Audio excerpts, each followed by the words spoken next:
माझं लग्न होऊन 6 महिने झाले होते. आमच्या घरात आम्ही 4 लोक होतो. मी, माझा नवरा, जाऊबाई व माझे सासरे.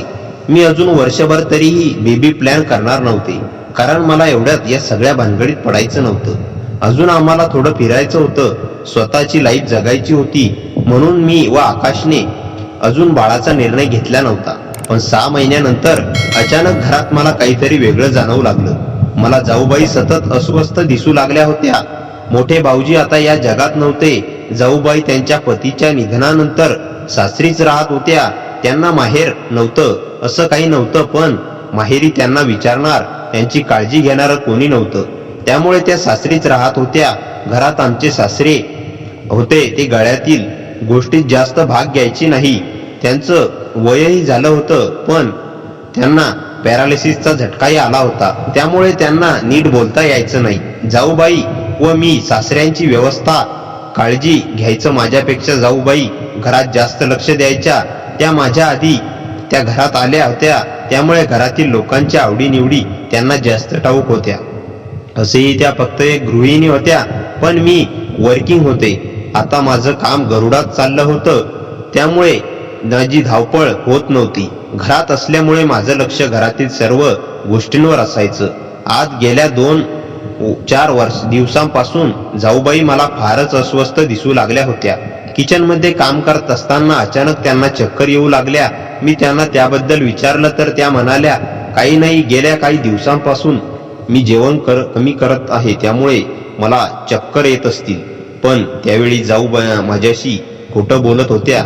जाऊबाईची अशी अवस्था पाहून मी त्याबद्दल आकाशही बोलले ते होते, पण त्याने माझ्या बोलण्याकडे लक्ष दिलं नाही.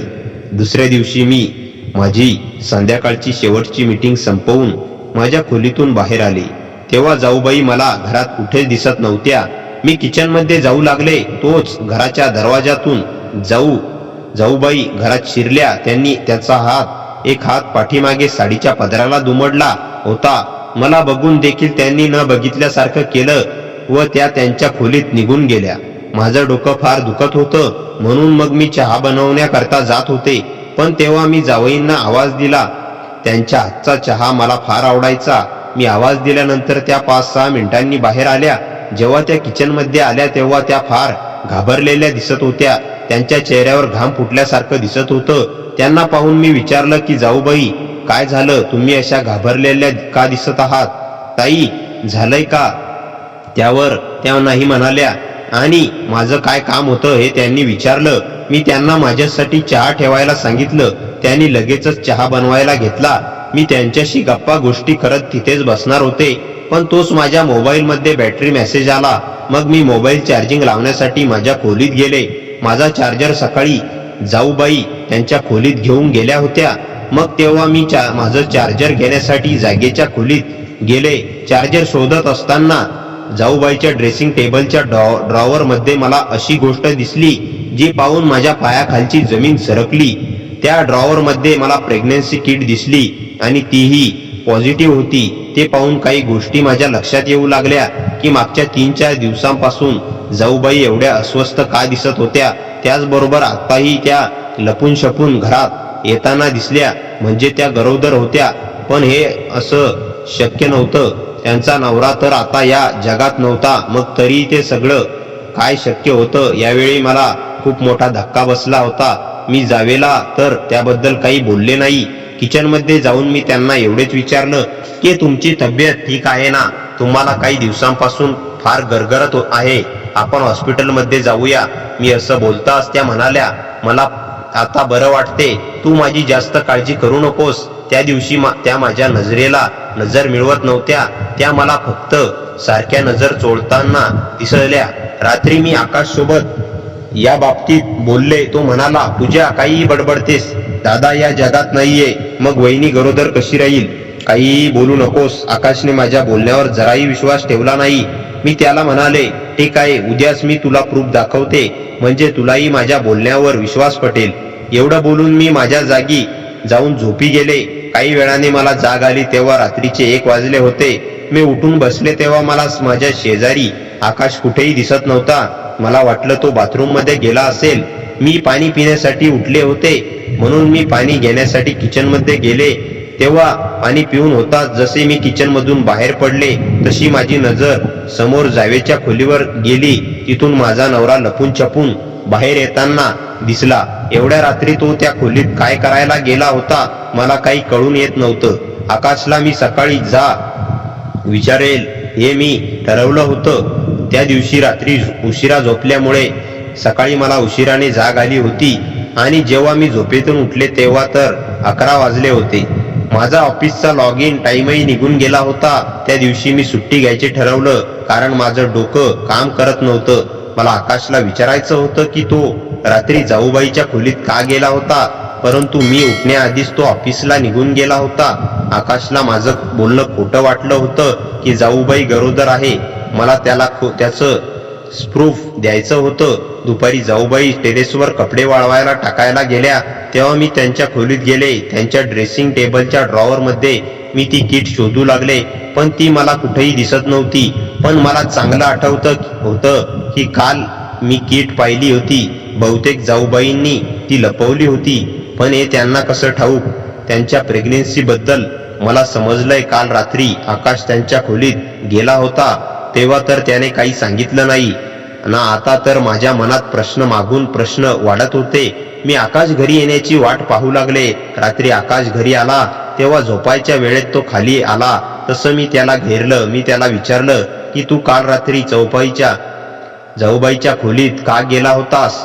माझं बोलणं ऐकून त्यावर तो म्हणाला, पूजा तू काय बोलतेस, मी का बरं वहिनीच्या खोलीत जाईल.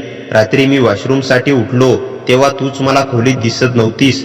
तू सांग तू रात्रीची कुठे गेले होतीस. मी त्याला म्हणाले मी किचनमध्ये पाणी प्यायला गेले होते पण तू मला खोटं ठरवू नकोस. तुला मी काल रात्री जाऊबाईच्या खोलीतून बाहेर येताना बघितलंय. आकाश तर मान्य करायलाच तयार नव्हता. तो म्हणाला तू काहीतरी स्वप्न बघितलं असेल किंवा तुला भास झाला असावा. काहीही बडबडू नकोस. एक वेळ मलाही वाटलं की मला भास झाला असावा परंतु एकाच दिवशी 2 वेगवेगळ्या वेळी मला भास कसा होईल. जाऊबाईची प्रेग्नेन्स किट आज मी बघितली तर ती तिच्या जागी नव्हती. म्हणजे तो एक भास होता का नाही. काहीतरी तर चुकत होतं. आता मी घरात जरा लक्षपूर्वक लक्ष देऊ लागले. पुढे 2 दिवसानंतर जेवणाच्या टेबलवर आम्ही सगळे एकत्र जेवायला बसलो असताना सासरे बुवा जाऊबाईंना पाहताच त्यांच्याकडे इशारा करू लागले आणि ते आकाशकडे बघू लागले. सासरे बुवा काय बोलायचे ते नीट समजत नव्हतं परंतु ते रागातच काहीतरी बोलत होते आणि सारखं जावईकडे इशारा करत होते. तेव्हा मी माझ्या जागेवरून उठून ते काय म्हणत होते ते नीट समजून घ्यायला त्यांच्या जवळ गेले. मी त्यांचं बोलणं ऐकण्याचा प्रयत्न करत होते पण तोच आकाश त्यांच्या जागेवरून उठला आणि तो बाबांना त्यांच्या खोलीत घेऊन गेला. तो म्हणाला बहुतेक बाबांची नीट झोप झाली नाहीये त्यामुळे ती चिडचिड करत आहेत.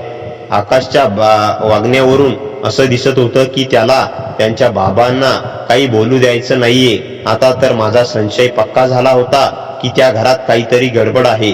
तेव्हा आकाश बाबांच्या खोलीतून बाहेर आला तसे मी जाऊबाई समोर त्याला म्हणाले की आकाश मला आता एकत्र कुटुंबात राहायला जमत नाहीये. आपण वेगळं राहूयात. मी माझ्या बाबांना आपल्यासाठी घर बघायला सांगते. मी वेगळं होण्याचं बोलताच जाऊबाई म्हणाल्या, पूजा काही अडचण आहे का. तू एवढा मोठा निर्णय का घेत आहेस. तुला घरातील काही काम करायला जमत नसेल तर सगळे काम उद्यापासून मी करते. तू एकाही कामाला हात लावू नकोस पण कृपया वेगळा होण्याचा विचार करू नकोस. जाऊबाईंना 6 महिन्यातच माझ्याशी एवढा काय लगाव झाला होता ते मला समजत होतं. आकाश तर वेगळा होण्यासाठी मला नकार देत होता. मग मी त्याला म्हणाले, जर तुला सेपरेट राहायचं असेल तर आपण कायमचे सेपरेट होऊयात. तेव्हा माझ्या त्या एका वाक्यामुळे त्याने वेगळं राहण्यासाठी होकार भरला. जाव्याचा चेहरा तर पुरता उतरला होता. त्या रात्री मला झोपच येत नव्हती. माझ्या मनात बरेच विचार चालले होते. काही वेळाने थोड्या वेळासाठी माझा डोळा लागला पण अचानक दरवाजा उघडण्याच्या आवाजाने माझा डोळा उघडला. तेव्हा मी खडकन उठून बसले. उठून मी माझ्या शेजारी पाहिलं तर आकाश माझ्या शेजारी नव्हता. कारण मला संशय होता की तो नक्कीच तिथे गेला असेल. जसा मी माझ्या खोलीतून बाहेर पाय टाकला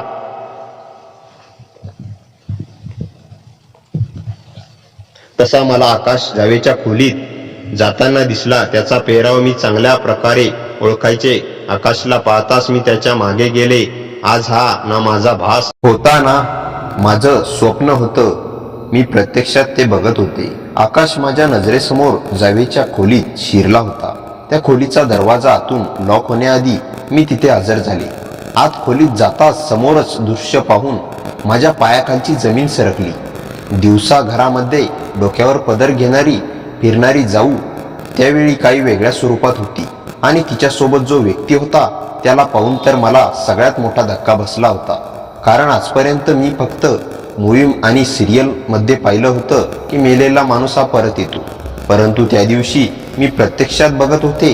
या जगातून कधीच गेलेले माझे देर तेव्हा माझ्या डोळ्यासमोर होते आणि त्यांच्या अंगात आकाशचा शर्ट होता.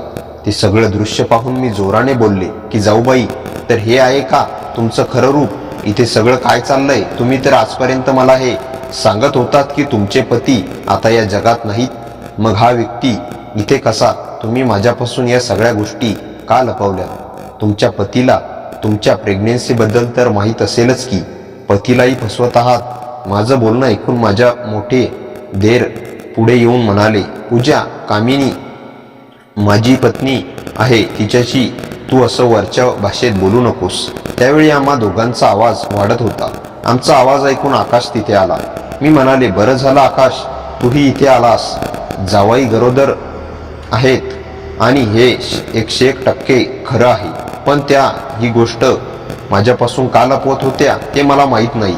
आणि तू सांग, तू वारंवार या खोलीत का येत होतास आणि मध्येच भाऊजी कुठून आले? या घरात नेमकं चाललंय काय? तेव्हा आकाश व जाऊबाई दोघे शांत होते. भाऊजी म्हणाले, पूजा, तुला खूप मोठा गैरसमज झाला आहे. या घरात जी लपाछपी चालली होती ती फक्त आणि फक्त तुझ्यासाठी चालली. सगळ्यात आधी मी तुझा सगळ्यात मोठा गैरसमज दूर करतो. तुला काहीतरी वेगळा संशय आलेला दिसतोय. कामिनीच्या पोटातील बाळ हे माझंच आहे. माझी बायको फक्त आणि फक्त माझी आहे आणि हे सत्य तिने तुझ्यापासून लपवलं, कारण तिला माझी ओळख तुझ्यासमोर येऊ द्यायची नव्हती. ते बोलताच माझ्या अंगावर काटा आला. मी थरथरत विचारलं, मग तुम्ही मेलेले नाही? सगळ्यांनी सांगितलं होतं की तुमचं अपघातात निधन झालं. मोठे भाऊजी दीर्घ श्वास घेत म्हणाले, हो, अपघात झाला होता, पण मी मेलो नव्हतो. बराच काळ कोमात होतो. डॉक्टरांनी सांगितलं की माझ्यावर केलेली कोणतीही प्रक्रिया उघड झाली तर माझ्या जीवाला धोका आहे. तेव्हा कामिनीने तुझ्या जाऊने सगळ्यांना सांगितलं की मी नाही, कारण मला घेऊन ती मुंबईला हॉस्पिटलमध्ये राहिली. बाबा आजारी असल्याने घरात इतका मोठा धक्का त्यांना देणं शक्य नव्हतं. आकाशलाही त्यावेळी हे सांगता आलं नाही. माझ्या प्रकृतीचं चित्र स्पष्ट नव्हतं. जाऊबाईंनी त्या काळात खूप सहन केलंय. माझं हृदय धडधडत होतं. मी त्यांच्याकडे आणि मग जाऊबाईकडे पाहिलं. त्यांच्या डोळ्यात पाणी होतं. त्या म्हणाल्या, पूजा, मी तुझ्यावर नाही तर परिस्थितीवर खोटं बोलले. मला क्षमा कर. मी तुझ्या घरात नवीन आलिशान वहिनी होतीस. तुला इतक्या मोठ्या गुपितात अडकवायचं नव्हतं. तू विचलित व्हावं असंही मला वाटत नव्हतं. आणि सगळ्यात मोठी गोष्ट म्हणजे मला भीती वाटत होती की तू सत्य सांगशील आणि बाबांना धक्का बसेल. डॉक्टरांनी सांगितलं होतं की बाबा ताण सहन करू शकणार नाहीत. मी हादरले होते, परंतु अजून एक प्रश्न माझ्या मनात होता. आणि आकाश, तो माझ्या तुमच्या खोलीत काय येत होता? मोठे भाऊजी म्हणाले, कारण मी रात्रीच बाहेर पडू शकत होतो. दिवसा दिसणं धोकादायक होतं. आकाश माझी काळजी घेण्यासाठी यायचा. मला औषधं, अन्न आणि बाकी जे आवश्यक असेल ते द्यायला. तो तुझ्यापासून काही लपवत नव्हता, कारण त्याला तुझ्यावर शंका घेऊ द्यायची नव्हती. आकाश त्यावेळी माझ्यासमोर येऊन हळूच म्हणाला, पूजा, मी तुला किती वेळा सांगितलं की गैरसमज करू नकोस, पण मीही काही सांगू शकत नव्हतो, कारण जबाबदारी माझ्याकडे होती, भाऊची, घराची आणि तुझीही. माझ्या डोळ्यातून अश्रू ओघळले. मला जाणवलं की माझ्या मनात निर्माण झालेला राग, शंका, भीती हे सगळं फक्त सत्य अंधारात असल्यामुळे झालं होतं. पण एक प्रश्न अजून उरला होता. जाऊबाईंची प्रेग्नेन्सी टेस्ट ती अचानक गायब का झाली? त्यावर जाऊबाई हळूच म्हणाल्या, तू चुकून पाहिल्यानंतर मी ती किट उचलून लपवली. मला माहीत होतं की तू कुणी पाहिलं तर प्रश्नांची सरबत्ती उडेल, पण तुला सांगायचं धैर्य माझ्यात नव्हतं. त्या थरथरत म्हणाल्या, हो, मी गरोदर आहे आणि हे बाळ माझ्या आयुष्यात खूप कठीण काळानंतर आलेलं एक आशीर्वाद आहे. इतक्यात सासरेबुवा खोलीच्या बाहेरून आवाज देऊ लागले, जाऊबाई लगेच धावत गेल्या. आकाशने माझ्याकडे पाहत माझा हात हातात घेतला. पूजा, तू काय निर्णय घेणार आहेस? वेगळं राहण्याचा विचार अजूनही तसाच आहे का? मी काही क्षण शांत राहिले, मग दीर्घ श्वास घेत म्हणाले, आकाश, मी चुकीच्या शंकेने, गैरसमजांनी भरली होती, पण चूक माझी नव्हती. सत्य मला सांगितलंच नव्हतं. तरीही आता सगळं माझ्या समोर आहे. घरातली परिस्थिती, प्रत्येकाचा संघर्ष. मी कुणाला सोडून जाणार नाही, पण एक अट आहे. आकाश घाबरत म्हणाला, काय? मी म्हणाले, आता पासून या घरात कोणत्याच गोष्टीचं सत्य लपवायचं नाही. जाऊबाईचं बाळ असो किंवा भाऊजींचं अस्तित्व, मी घराचा भाग असेल तर मला अंधारात ठेवणार नाही. आकाशने निश्वास सोडत मान डोलावली. मी वचन देतो. त्याच रात्री मी भाऊजी, जाऊबाई आणि आकाश या तिघांकडे पाहत होतो. जाऊबाईच्या चेहऱ्यावर भय नाही तर शांती होती. भाऊजींच्या डोळ्यात कृतज्ञता आणि आकाशच्या चेहऱ्यावर मला पुन्हा न गमावण्याचं आश्वासन.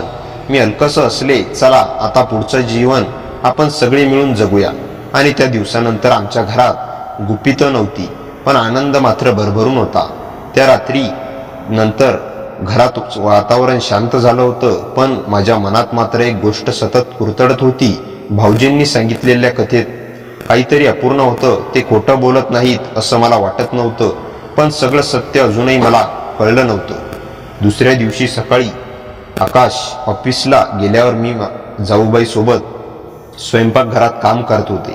त्या नेहमीप्रमाणे शांत दिसत होत्या, पण त्यांच्या चालण्यात एक विचित्र सावधपणा होता. जणू काहीतरी लपवणारी व्यक्ती जशी सतत सजग असते तसंच. मी हळूच विचारलं, जाऊ, भाऊजी कोमात होते हे मला कळलं, पण इतक्या काळ कुठे होते? त्या क्षणी त्यांच्या हातून चमचा पडला. त्या एकदम थबकल्या. त्यांना कळत होतं की मी अजूनही सत्य शोधते आहे. त्या हलक्या आवाजात म्हणाल्या, पूजा, मी तुला सगळं खरं सांगते, कारण तू आता या घराचा एक भाग आहेस. मी शांतपणे बसले. जाऊबाई माझ्याकडे वळून म्हणाल्या, भाऊजी, जेव्हा तुम्ही कोमातून बाहेर आले तेव्हा डॉक्टरांनी सांगितलं होतं की त्यांना काही मानसिक त्रास आहे. त्यांच्या मेंदूवर झालेल्या आघातामुळे त्यांना लोकांवर सहज विश्वास बसत नव्हता. त्यांना वाटायचं की कोणीतरी त्यांचा पाठलाग करतंय. त्यांच्या मनात भीती होती की कोणीतरी त्यांना मारेल. माझा श्वास रोखला गेला. कुणी? मी ताबडतोब विचारलं. जाऊबाई काही क्षण शांत राहिल्या, मग म्हणाल्या, ते सांगत होते की ही दुर्घटना अपघात नव्हती, कोणीतरी जाणून बुजून केली होती. मी थरथरत विचारलं, त्यांना असं का वाटलं? त्यांचा शत्रू कोण असेल? जाऊबाई माझ्या डोळ्यात डोळे घालत म्हणाल्या, याच घरातला कोणीतरी. माझ्या अंगावर शहारे आले. माझा मेंदू सुन्न झाला. मी मोठ्या कष्टाने विचारलं, म्हणजे?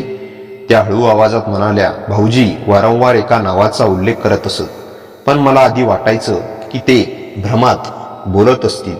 पण जे काही घडलं, तू पाहिलेल्या सर्व घटना, त्यानंतर मला वाटायला लागलं की भाऊजीचं म्हणणं कदाचित खरं असेल. मी आधीच अंदाज लावू शकत होते, तरीही मी ऐकण्यासाठी धैर्य ऐकवटलं. कोणाचं नाव घेत होते ते? जाऊबाई थरथरल्या. काही क्षणांनी त्यांनी हळू आवाजात उच्चारलं, आकाश. मला असं वाटलं जणू जमिनीने माझे पाय गिळले. माझ्या कानात त्या नावाचा आवाज घुमत राहिला, आकाश. पण तो असं का करेल, आपला आकाश? मी अडखळत विचारलं. जाऊबाईंनी थरथरत सांगितलं, भाऊजींच्या मते अपघाताच्या आधी त्यांचं आणि आकाशचं काहीतरी भांडण झालं होतं. आकाश काही डॉक्युमेंट्सवर त्यांची सही घ्यायला मागे लागला होता, पण भाऊजी मान्य नव्हते, आणि त्याच रात्री तो अपघात झाला. माझ्या नसा गोठल्या. जाऊबाई पुढे म्हणाल्या, मी हे तुला घाबरवण्यासाठी सांगत नाहीये पूजा, पण माझ्याकडे त्यांचा एक पुरावा आहे जो मी तुला दाखवू शकते. मी अति उत्कंठेने विचारलं, कसला पुरावा? त्या म्हणाल्या, अपघाताच्या एक दिवस आधी भाऊजींच्या मोबाईलवर आकाश आणि त्यांच्यातील झालेलं संभाषण, ज्याची रेकॉर्डिंग मला योगायोगाने सापडली. माझ्या श्वासात श्वास राहिला नाही. तुमच्याकडे ती रेकॉर्डिंग आहे?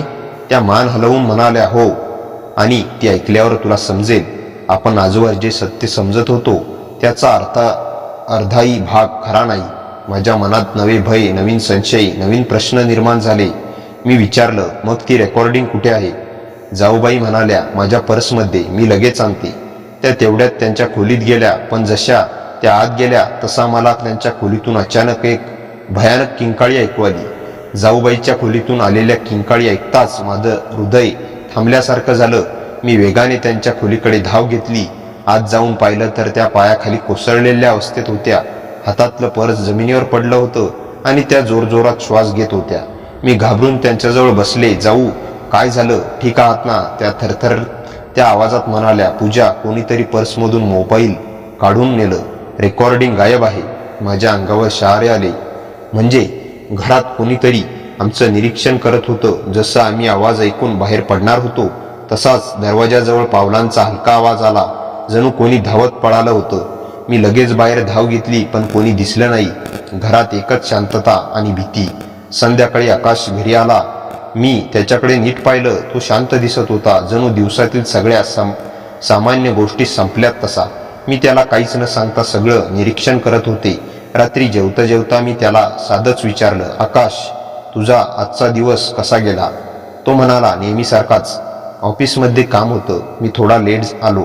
मी शांतपणे त्याच्याकडे पाहत राहिले. त्याच्या चेहऱ्यावर काहीच घाबरल्यासारखं नव्हतं, पण त्याच्या हातावर एक छोटासा ओरखडा होता, जणू कुणाशी धडपड झाली असावी.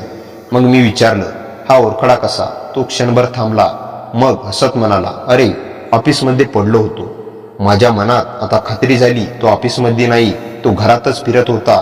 जेव्हा जाऊबाईंच्या खोलीतून मोबाईल गायब झाला, रात्री सर्वजण झोपले होते, तेव्हा मी हळूच जाऊबाईंच्या खोलीत गेले. त्यांनी मला एक छोटासा कागद दिला.